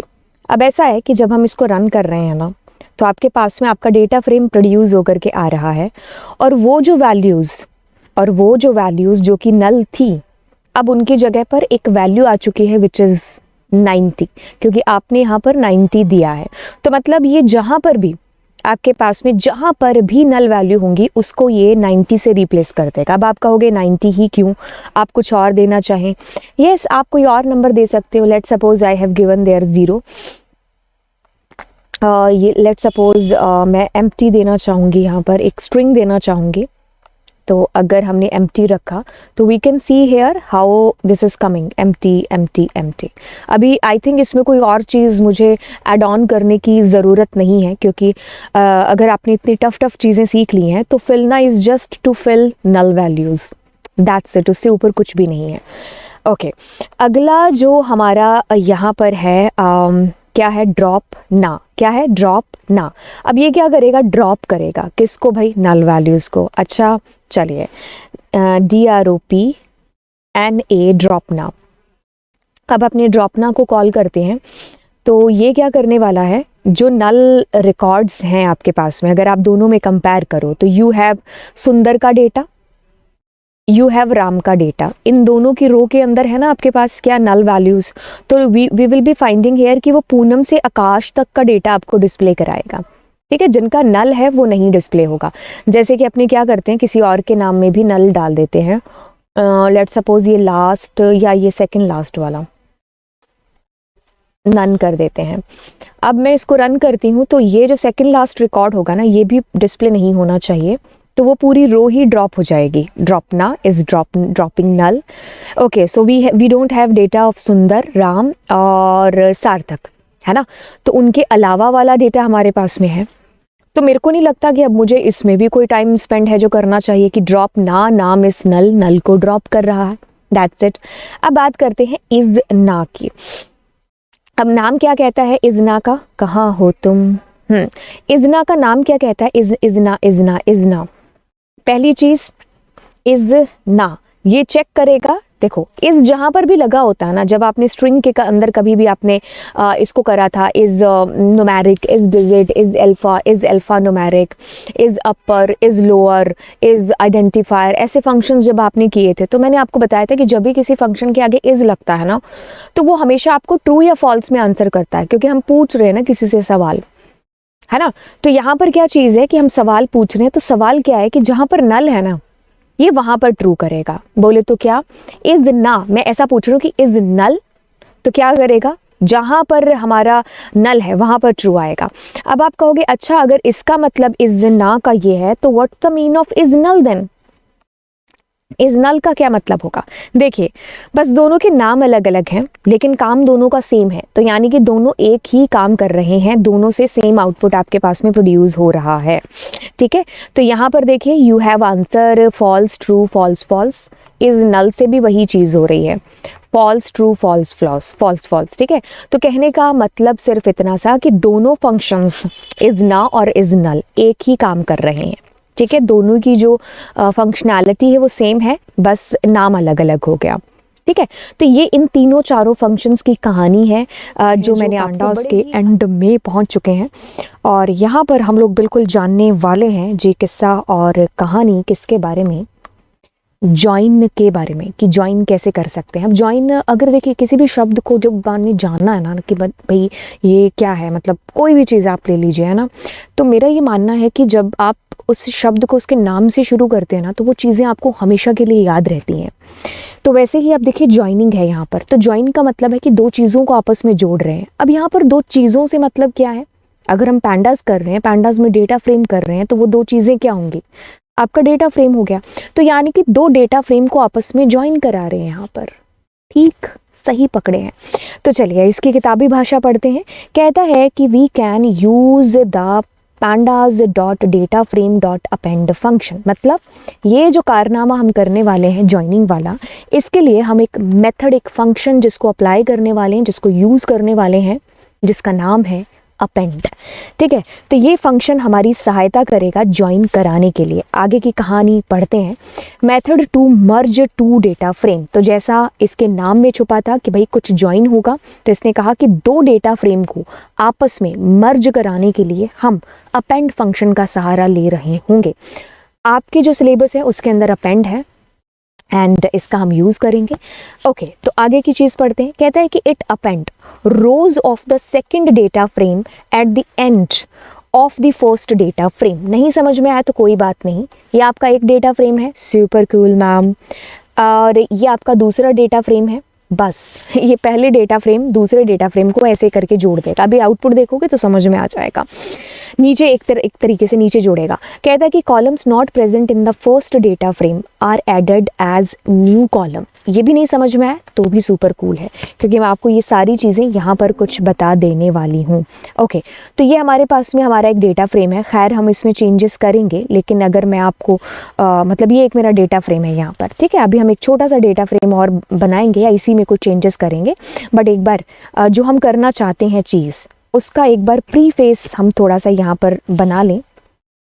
ठीक है, तो ये ऐसा करते हैं कि मेरा ये S1 डेटा फ्रेम है और इसको S2 डेटा फ्रेम बना लेते हैं। कुछ नहीं किया आपने, सिर्फ ये लाइन को 2 बार किया है, मतलब सेम डेटा के साथ में हमने 2 डेटा फ्रेम बना दिए हैं।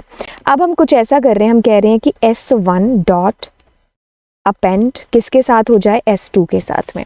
ठीक है, तो अब अगर हम इसको रन करेंगे ना, तो आप एक चीज़ यहाँ पर पाओगे जिससे सारी चीज़ क्लियर हो जाएगी कि आप आखिरकार करने क्या आए हो या करने क्या लगे हो।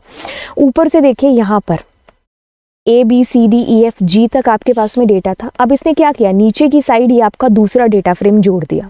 समझ में आई चीज़? The one data frame another data frame आई से करके जुड़ गया। ठीक है, सुपर कूल। अब हम इसमें डेटा थोड़ा सा कम लेते हैं और इसमें थोड़े से चेंजेस करते हैं ताकि हमें अपेंड का जो मतलब है, मीनिंग है, वो और अच्छे तरीके से समझ में आ जाए।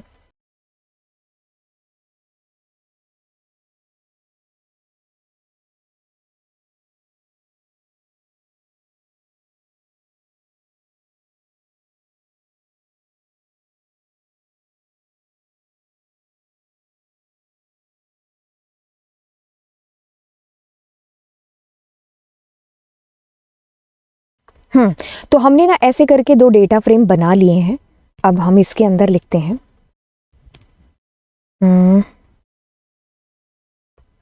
Second data frame. ठीक है, और यहाँ पर लिखते हैं फर्स्ट डेटा फ्रेम। राइट, और अब यहाँ पर हम अपने S1 को प्रिंट कराते हैं एंड यहाँ पर हम अपने S2 को प्रिंट कराते हैं। ठीक है, तो अब ऐसा कुछ है कि हमारे पास में ऐसा कुछ डेटा आ रहा है। ऊपर A भी है, आधा डेटा मतलब उसमें ट्रांसफ़र कर दिया, आधा इसमें कर दिया। ओके मैम, ठीक है, तो ऐसे करके है। राइट, अब हम क्या करते हैं, इन दोनों डेटा को मर्ज करते हैं। ठीक है, तो क्या लिखें, first data frame plus second data frame.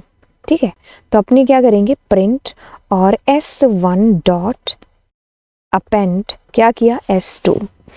अब अगर आप इसका आउटपुट देख पा रहे होंगे, बस मैंने कुछ नहीं लिखा, एक फंक्शन लिखा है, function S1 dot append S2। ठीक है, तो अब आप देखिए कि क्या चीज़ हो रही है आपके पास में, किस प्रकार से आपका डेटा आ रहा है। देखिए, पहली चीज़, पहले वाला जो हमारे पास में डेटा फ्रेम था ना, उसके अंदर था नेम, क्लास, मार्क्स, सिटी, और A और B नाम से, मतलब ये हमारा डेटा फ्रेम था पहला।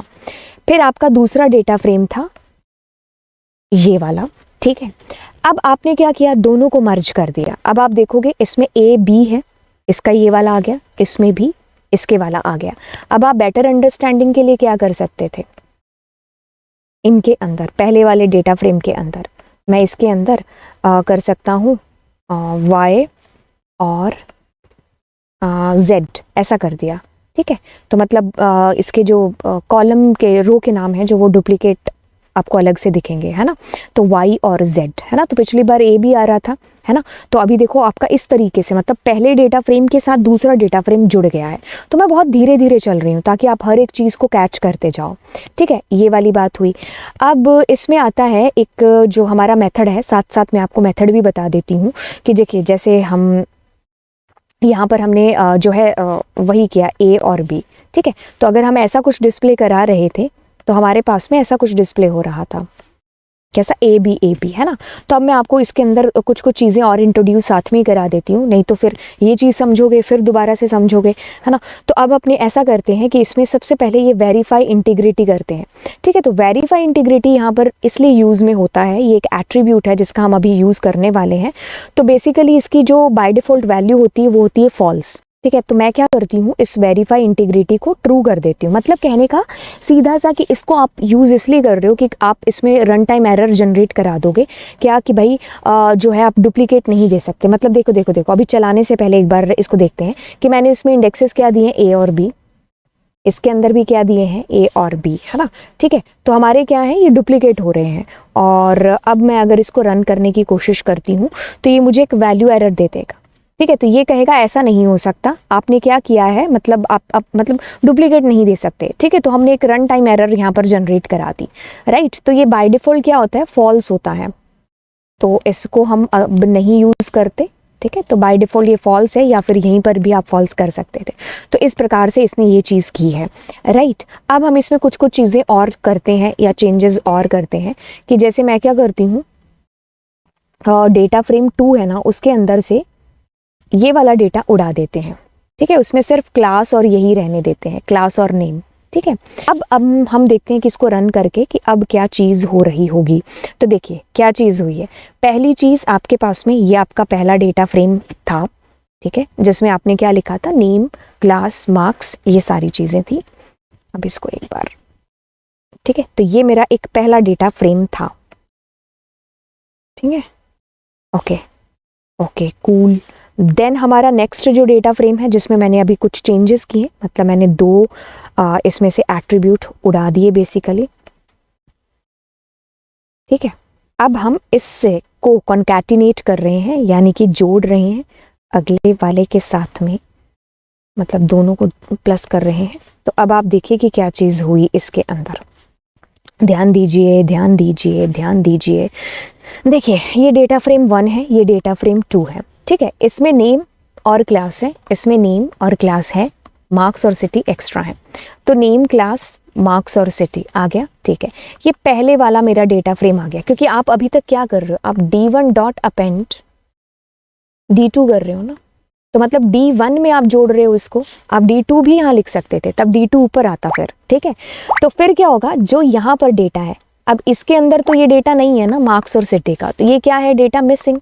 तो आपको पता है missing data will represent by NaN, ठीक है। तो ये डेटा आपका मिसिंग है, तो बस नैन के थ्रू आ गया यहाँ पर, राइट। अब आपको ये लाइन का मतलब समझ में आया जो यहाँ पर थी, इट अप, ये वाली line, if columns not present in the first data frame are added as new column, ठीक है। तो देखिए अगर हमारे पास में ये इसके अंदर मान लीजिए नहीं थे ऐड, है ना, मतलब इसके अंदर तुम्हारे पास में मार्क्स और सिटी नहीं था, तो ये ऐड हो गया, ठीक है। वैसे ही अगर इसके अंदर मान लीजिए कोई नहीं होता, जैसे मैं उसमें नाम उड़ाती हूँ, जैसे पहले वाले में अपने नाम को हटा देते हैं, उसमें सिर्फ एक ही रखते हैं, इस नाम वाले को हम रिमूव कर देते हैं, एक सेकेंड, ठीक है। तो अब हम करके देखते हैं पहले वाले के अंदर, तो इसमें अब नाम की जगह नैन आ जाएगा, ठीक है। तो हम A1 मतलब पहला डेटा फ्रेम और नीचे दूसरा रख रहे हैं ना। तो अब आप देखोगे कि इसके अंदर क्या होगा, हमारे पास में देखिए क्लास, मार्क्स, सिटी, और ये लास्ट में देखिए आपके ऐड ऑन हो चुके हैं, ठीक है। तो लास्ट में हो गए, तो इसमें क्या है, नैन आ गया आपके पास में, और नीचे इनके अंदर मार्क्स थे नाम, तो इसमें हो गए। तो जो डेटा नहीं होगा वहाँ नैन आ जाएगा, जो डेटा नहीं होगा तो वो नैन से रिप्रेजेंट हो जाएगा, ठीक है। तो सिंपल सीधी सी ये वाली बात है इसके अंदर, राइट। अब हम इस लाइन की तरफ भागते हैं, दौड़ते हैं। ये लाइन भी आपको समझ में आ गई होगी, it append rose of the second data frame, दूसरे वाला जो डेटा फ्रेम है उसको ये कहाँ ऐड करेगा, जो पहले वाला डेटा फ्रेम है उसके नीचे, है ना। तो अब आप ऐसा भी कर सकते थे, A2 को भी ऊपर कर सकते हो बेसिकली, S2 डेटा फ्रेम को भी। तो मैंने S2 किया और बोले तो S1 किया, है ना, तो ये भी सुपर डुपर कूल है, राइट। तो हमारे पास में देखिए ऊपर ये वाला डेटा फ्रेम आ गया और नीचे दूसरे वाला डेटा फ्रेम चला गया, ठीक है। अब अपने क्या करते हैं, इनके जो रो के नाम हैं वो अलग अलग कर देते हैं। ये खैर हमने कर भी लिया था अभी, है ना, तो इसको y किया था और इसको शायद z किया था, है ना, तो हमने ऐसी चीज़ें कर ली, ठीक है। तो अब ये हमारे मतलब क्योंकि हम पहले वाले में दूसरे वाला जोड़ रहे हैं, ठीक है। तो ये चीज़ आपको समझ में आई थी, ये वाली बीच वाली चीज़ कि इसका क्या यूज़ था बेसिकली। अब देखिए ये आपको समझ में आ गया, इसके थ्रू हम एक एरर जनरेट करा रहे थे कि हम डुप्लीकेट नहीं चाह रहे हैं वैल्यूज़ को, है ना, तो ये बाय डिफ़ॉल्ट फॉल्स होता है। तो अब जब आप ट्रू करोगे तो एक आपको रन टाइम एरर जनरेट हो जाएगा। अब आप इग्नोर इंडेक्स करेंगे, तो इग्नोर इंडेक्स से बेसिकली क्या चीज़ हो रही है, अब इग्नोर इंडेक्स प्रैक्टिकली करेंगे तो ज़्यादा अच्छे से समझ में आएगा।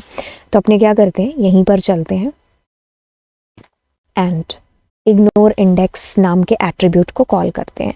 देखिए अब मैं कहती हूँ ना कि हर एक चीज़ को आप उसके जो है मतलब उसके नाम से उसको समझा करो, है ना। तो इसमें बाय डिफ़ॉल्ट वैल्यू इसकी फॉल्स है, तो मैंने इसकी वैल्यू इंटेंशनली ट्रू दे दी है। अभी आप देख लीजिए आपका डेटा फ्रेम ये वाला आ रहा है, ओके। तो जब आप इसको करोगे तो इसने क्या किया, इनके जो एक्चुअल इंडेक्सेस थे ABCD उनको हटा करके उन इंडेक्सेस को इग्नोर कर दिया और अपनी तरफ से इसने 0 1 2 3 जो उनके एक्चुअल इंडेक्सेस हैं वो इनको वो मतलब प्रोवाइड करा दिए, वो दे दिए, ठीक है। तो जब आप यहाँ पर इग्नोर इंडेक्स ट्रू कर रहे होंगे तो इनके जो एक्चुअल इंडेक्सेस है वो इग्नोर हो जाएंगे, मतलब लेबल्ड इंडेक्सेस सॉरी इग्नोर हो जाएंगे और एक्चुअल इंडेक्सेस आपके इस प्रकार से आ जाएंगे। ये तो आपने देख लिया, ओके। अब हम दूसरी चीज़ करते हैं इसके अंदर। अब ये कहता है कि sort is equals to true. Sort का मतलब बेसिकली क्या होता है, अगर आप देखें तो सॉर्ट मतलब असेंडिंग या डिसेंडिंग ऑर्डर में सॉर्ट करना, ओके दैट्स कूल। अब हम इसको करके देख लेते हैं। Sort is equals to true, ठीक है। ये हमारा डेटा फ्रेम है एंड अब अगर हम देख कर रहे होंगे तो देखिए इसने क्या किया, असेंडिंग ऑर्डर में देखिए कॉलम्स को इस तरीके से सॉर्ट करके दे दिया, ठीक है, असेंडिंग ऑर्डर के अंदर। That is super duper cool, okay. अगर मैं यहाँ पर इसको फॉल्स करूँगी तो नेम फिर पहले आ जाएगा, है ना, नेम पहले आ गया। ये वाली चीज़ हमारे साथ में हुई तो इसने क्या किया, सॉर्ट करके दे दिया आपको बेसिकली चीज़ समझ में आई कि क्या चीज़ हो रही है।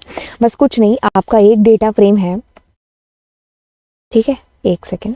देखिए आपका एक डेटा फ्रेम है, इसका नाम D1 है। आप क्या कर रहे हो, उसको ये D2 है, ठीक है। अब आप क्या करना चाहते हो कि D1 फिर उसके नीचे D2 आ जाए, ठीक है। तो दो चीज़ों को आप आपस में क्या कर रहे हो, अपेंड कर रहे हो बेसिकली, राइट। तो उसके लिए हम अपेंड फंक्शन का यूज़ है जो करेंगे। तो हमने कहा D1 डॉट अपेंड और उसमें D2 आकर के जुड़ जाए। तो ये अगर मेरा D1 है तो बस ये देखिए पूरा का पूरा डेटा फ्रेम ऊपर आ रहा है ना। फिर ये दूसरे वाला जस्ट उसके नीचे चिपक कर गया और जहाँ जहाँ अब इसमें मार्क्स और सिटी नहीं है तो नहीं है, तो फिर क्या होगा, मिसिंग डेटा के साथ में रिप्रेजेंट होगा, राइट। तो ये चीज़ थी किसके साथ, हमारे अपेंड के साथ में। आई होप ये चीज़ आपको क्लियर हो गई होगी। अब आप इसको जो है इसके अपनी तरफ से इसको करने की कोशिश करना, देन आपको ज़्यादा अच्छे से और क्लियर हो जाएंगी चीज़ें।